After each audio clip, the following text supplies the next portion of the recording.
This is a single-person interview setup that is commonly seen on TV. We'll break it down so that you, the viewer, will know exactly how to set it up and do it on your own if you'd like.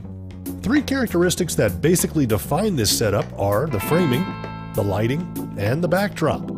First, let's cover the framing. Our guest is looking slightly off camera to the person that they're speaking to. You'll usually want that person sitting close to the camera so that the guest isn't looking too far away from the viewer. When that happens, it's a little distracting and awkward to the viewer, and it can be a little less engaging to watch. You don't want to frame them up dead center. Give them just a bit of lead room so that they'll have somewhere to look. Always keep in mind the rule of thirds. If you're not familiar with the rule of thirds, Google it. There's a lot of information out there, and it's quick and easy to learn. It does make a big difference. Now, if you're going to use a graphic to identify the person, you'll need to keep that in mind when framing the shot. If the graphic is covering up part of their face or even their neck, it can look a bit unsettling. It's a good idea to change up the close-up distance during the interview. This keeps things from getting stagnant and a bit boring to watch over time. The differences can be very subtle and still work quite well. Extreme close-ups are usually used when the person is talking about the most interesting and revealing part of the subject. Use some discretion when selecting your shot framing. Next is the backdrop. What makes the backdrop interesting to look at in this case are the shadows created by the light hitting the ripples in the fabric. To hold up the backdrop, we're using a Savage kit, which is basically just 2 tripods and a horizontal bar that joins the 2. Draped over it is a simple piece of fabric that has a shiny satin-like side to it. That's going to give the backdrop a little more shape. The way to make it look interesting is to add a few ripples to it. It does take some finagling, and it's real easy to run out of material if you bunch it up too much. But eventually, you'll get the look you want. Which brings us to lighting. While setting up the backdrop, have a light hit it at a steep angle from the side.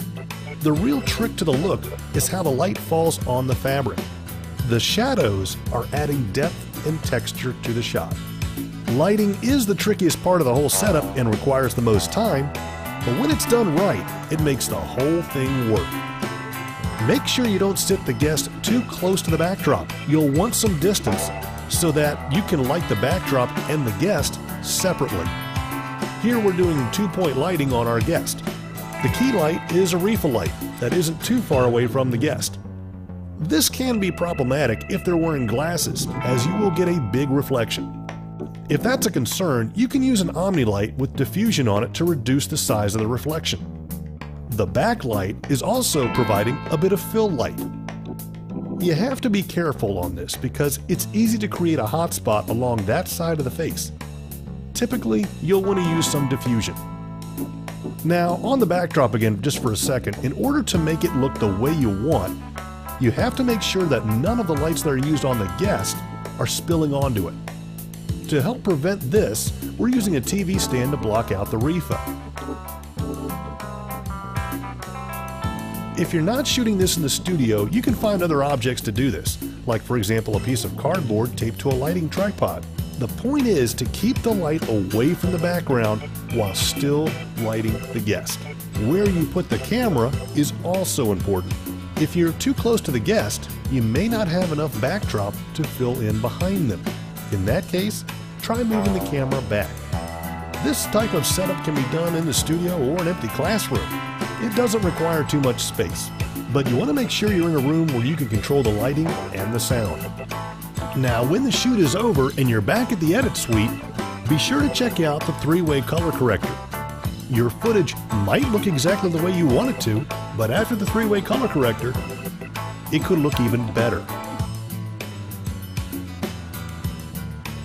That's it in a nutshell. Good luck and happy shooting.